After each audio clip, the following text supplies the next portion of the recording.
Good morning. Welcome back to the Broadcast Retirement Network. I'm Jeff Snyder. This is BRN AM for Thursday, February 11th, 2021. And our top stories today, maintaining your car even if you're driving less, and finding the right mechanic.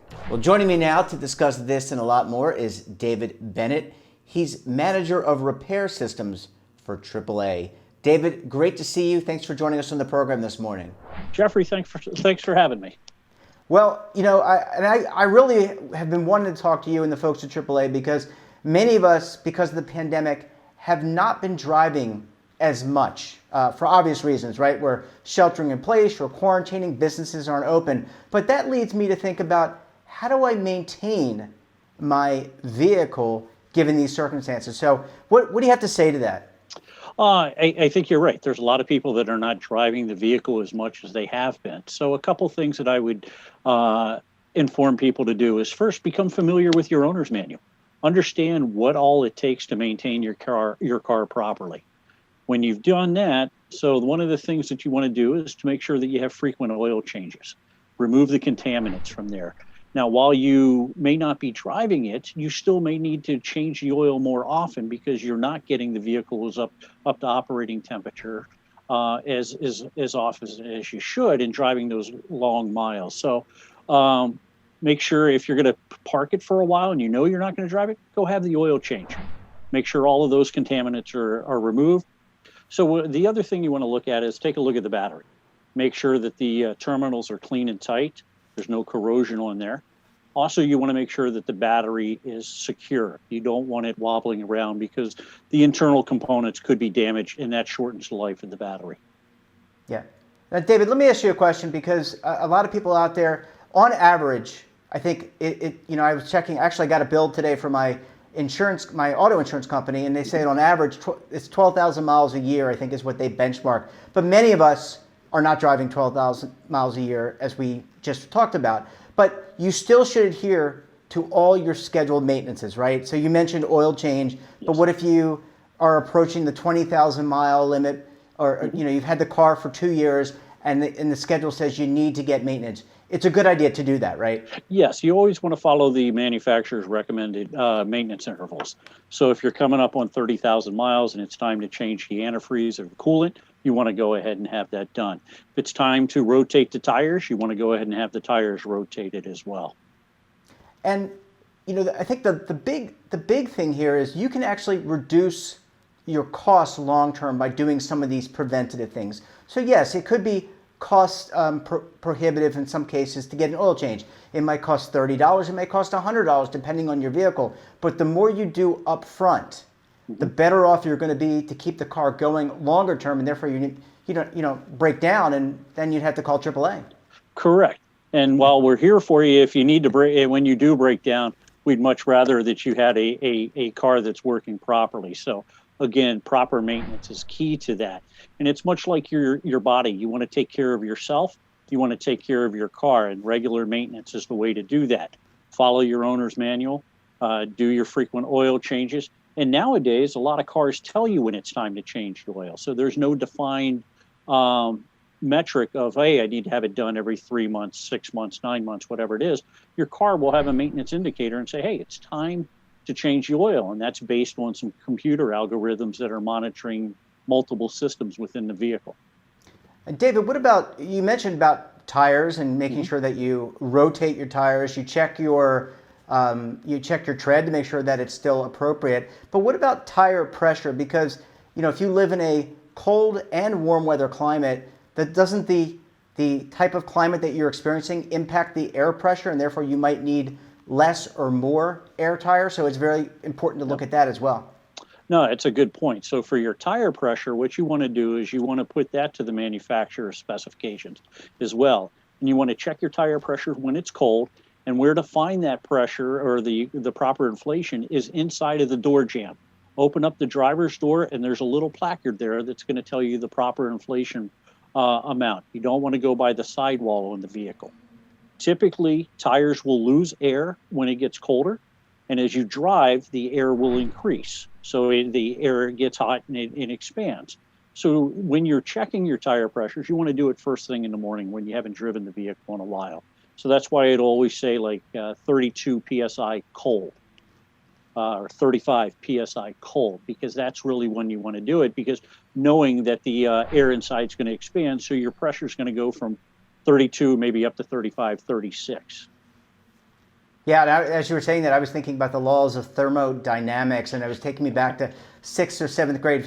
Thanks for that. What about anything special for those electric car owners, people who own the Teslas, the Hyundais, the Toyotas that maybe have switched over to electric? Anything additionally about servicing that lithium, that special battery, or any other systems?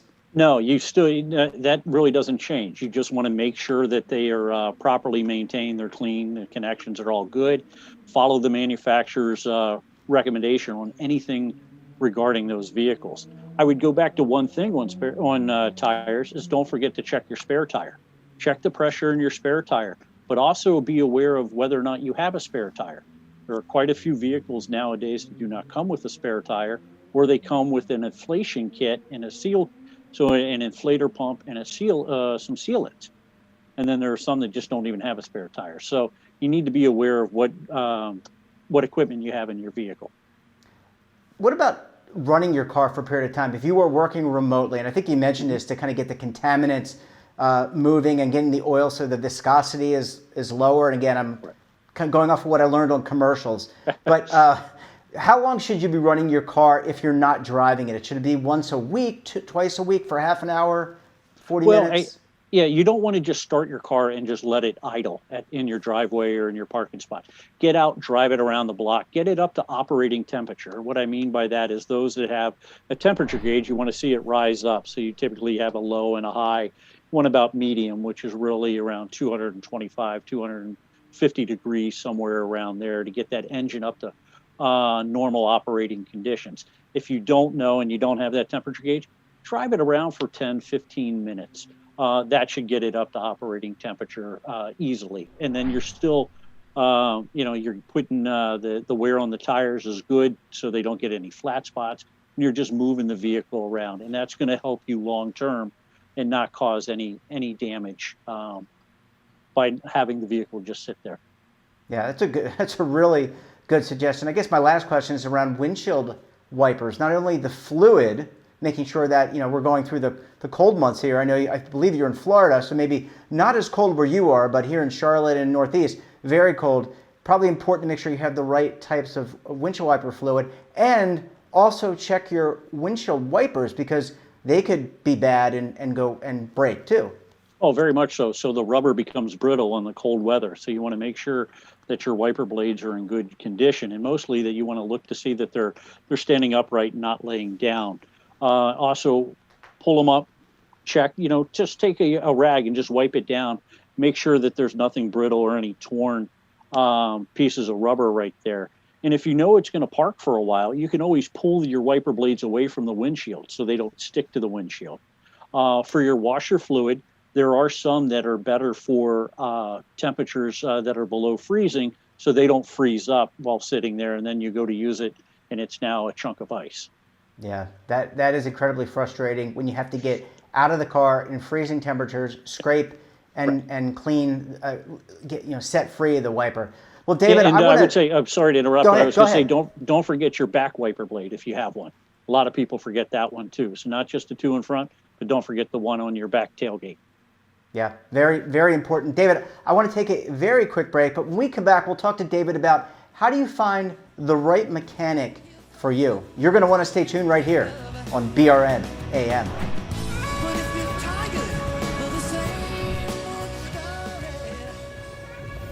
Imagine a new television network that will make you richer, healthier, and in control of your financial future.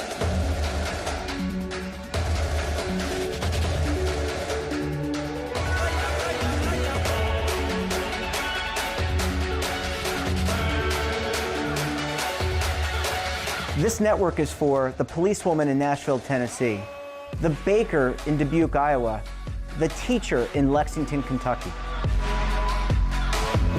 We want to make the idea of savings in retirement culturally relevant. But what do you see as a defining issue of the midterms? Especially for the smaller businesses. I mean, they are the lifeblood of the American economy.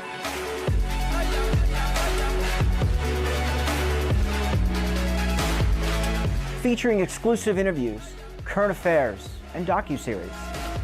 33 years old, you retired early. The philosophy is money only matters if it helps you live a life that you love. But you got to start thinking about retirement as soon as you get in.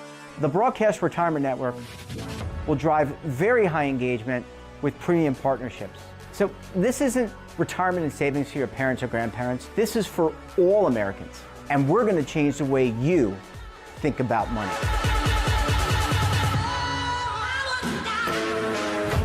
Welcome to the next frontier of retirement and savings.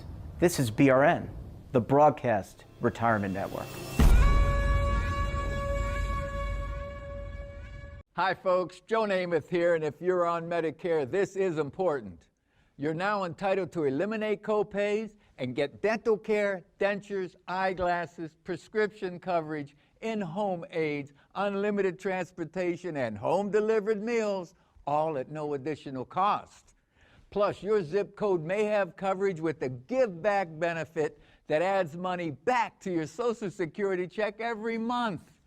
Look, with the uncertainty of the virus and vaccines, you need to get everything you're entitled to. Here's the bottom line. Call to get significant benefits at no additional cost and see if your zip code has coverage with the Give Back benefit. Millions of people have trusted the Medicare Coverage Helpline. You can too. Call now. It's free. Call 1-800-924-3920. That's 1-800-924-3920. Welcome back. We're talking to David Bennett of AAA. David, thanks so much for staying with us this morning. Oh, my pleasure. Thanks for having me. There are things, I'm making a list as we were talking off and went to break. I was making a list of all the things I need to do with my car. But let's turn our attention to finding the right mechanic, because a lot of those things, maybe people don't want to do it themselves. Maybe they could do it themselves. In some instances, these systems are very sophisticated. These car systems very sophisticated. You may not want to do that, and therefore you might want to hire a professional. What can you tell us about how do you go about finding the right mechanic in your town or location? Well, one of the things you could do is visit a mechanic or an auto shop prior to when you really need it. Take the vehicle to a repair facility for maintenance items, something as simple as an oil change or a tire rotation, and see how the interaction goes. Understand, do you have a good rapport with the service writer? Do you like the looks and the feel of the shop? So really, much like a doctor, you want to get out there and have some kind of rapport with them prior to really needing something major to be fixed. So with that said, when you're looking for repair facilities, you want to look. Is it a clean facility? Does it have nice waiting rooms? If they're open in today's time, but also, are they knowledgeable? Are they keeping up with training? And you can check that by their website or even by the certifications that they may have on their on the wall. So it could be ASE certifications, which are more on the aftermarket side of the house, or the manufacturer training. Are they up to speed with all of the new technology, and are they maintaining that? I think additionally, understand what their warranty is. Is it 12 months, 12,000 miles, or is it higher? Those are things that you want to take a look at. Well, David, I would imagine that most people, if their car's under warranty, they're going to go back to the dealer. And I would imagine that the same rules apply. So you want to make sure that you're partnering with a dealer. And there are multiple dealers, whether you own an Audi, a Toyota, a BMW, an Aston Martin. There are all different types of dealers out there, and you need to find one that is suitable. Correct. You're right. Most people that have the vehicle under warranty, they're going to go back to their dealer to have it repaired. But they don't have to. If they're just doing maintenance items, they can do that anywhere. They don't have to always go back to the dealer. So they should be aware of what all that manufacturer warranty covers. But you want to keep the records. So if you're not going to have the oil change done at the dealer and you go to an independent repair facility, keep your records so that way you can show, hey, I've been keeping up with my maintenance just in case a warranty issue does come up. And if you do lease a car, as an example, Mm-hmm. you still need to do those services. And if you do them elsewhere, I would suspect that you wouldn't, if you're not going to go to your dealership that you need to keep those records so that you can prove that you did that, because you would be voiding or probably putting yourself in a position to get a penalty for not performing the appropriate maintenance. Correct. As part of the lease agreement is you need to maintain that vehicle.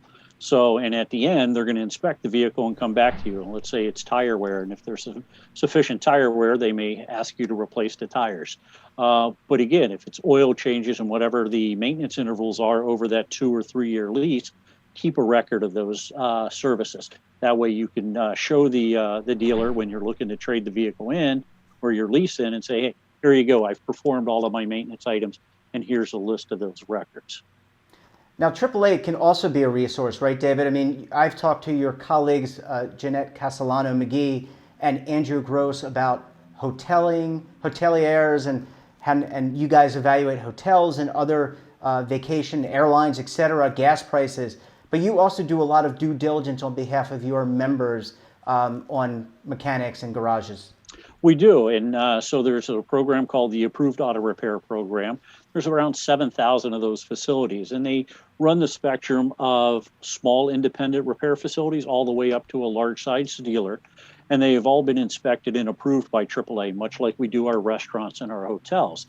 And we check we do a very rigorous background check, including CSI. So we want to make sure that they're providing good customer service. We're checking their training, making sure that they have the proper tools and equipment, and the warranty is really good. So for approved auto repair facilities, it's a 24-month, 24,000 mile warranty for AAA members. And for members, they just go on the website and say that, Yeah. you punch in your zip code or wherever and say, oh, I Correct. can go to these 5 approved places. Yeah, if you go to AAA.com/auto repair, that will give you a list of all of the AAA repair facilities in your area. You put a zip code in there, you put a mile radius that you're looking for, and a list of the AAA approved repair facilities in your area will be displayed, along with the services they provide and the vehicles that they work on. David, what about those do-it-yourselfers out there? And there are many people who are, maybe they took shop class and they really found a passion for automotive repair. They can do it. Any words of wisdom for them, maybe particularly around disposal? So if you have oil, for example, or some of the fluids that come from the car, they need to be properly disposed of as well. Correct. You need to make sure that you're aware of all the environmental impact of working on vehicles. So if you're changing your oil, you need to take that to your local waste station and dispose of it properly. If not, there could be other financial impact to you. So you want to make sure that you're being environmentally correct and disposing of all of the fluids properly. Also be aware of the technology, and it's, the basics of a vehicle, brakes, engines, transmissions are essentially the same, but it's all of the components now that have come around it, including the computers, the monitors, the sensors, things like that have increased. And now, so that way technology has caused it a little bit more complex than back in the 60s and the 70s when it was a basic vehicle. So be aware of what you're doing, research it before you get over your head. But if you do, AAA's around, we can help you out, and our approved auto repair facilities are available at your convenience. Last question, David. Mm-hmm. You mentioned training and how important training is, and a lot of there's a whole mentorship program for many of these these organizations have. So kids may come out of school learning shop, they may go on to some type of program at the post-secondary level, but training and understanding, as you said, all these systems, how things kind of interrelate, that's pretty sophisticated stuff, and there's a lot of different certifications you have to go through to do that. There's a lot of technology, and it's continuing to evolve and change, and technicians really need to stay abreast of that information. And because it's changing, how can they access that information? Do they have the proper access to that information? So a lot of that is the tools, the knowledge, and then where to access the repair data and the proper way to diagnose the problem, and then also the proper way to fix the problem. I would say another thing for your viewers is when you're working with a repair facility, much like a doctor, make sure that you fully communicate with them. You don't go into the doctor and say, hey, I have a cold. No, you say you have a cough, I have some congestion. The same thing with the vehicle. As you're driving that vehicle and you hear a screech, you hear a noise or whatever it is, tell the service manager at the repair facility, I hear this noise when I'm braking, or I hear it when I turn left, or it's at the highway speed but not at low speed. Be fully transparent with them, because that's going to help them find the issue a lot quicker, which will save you money instead of them just guessing at what you're trying to say.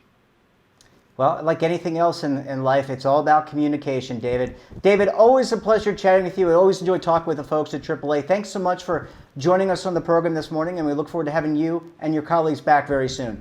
Thank you for having us, and look forward to coming back with you.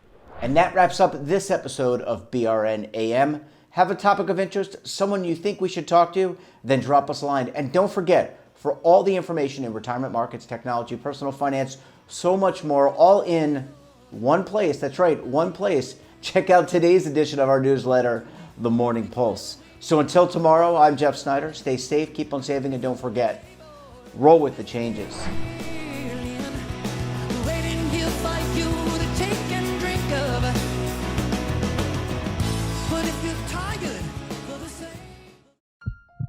Are you being audited, and do you owe the IRS $10,000 or more in back taxes? Is the IRS threatening to take more of your money? Don't fight the IRS alone. The Tax Doctor is here to help you negotiate your tax bill and reduce your stress. The IRS can freeze your assets and seize your bank accounts, but you can stop these IRS actions. The Tax Doctor will work with you using our years of experience to represent your case to help you get the best resolution under the IRS guidelines. Help is here to deal with the IRS to reduce your stress. We've handled thousands of cases, so we know what we're doing. If you owe $10,000 or more in back taxes, do not call the IRS alone. Call a Tax Doctor now for a tax emergency analysis. Call 800-224-6439.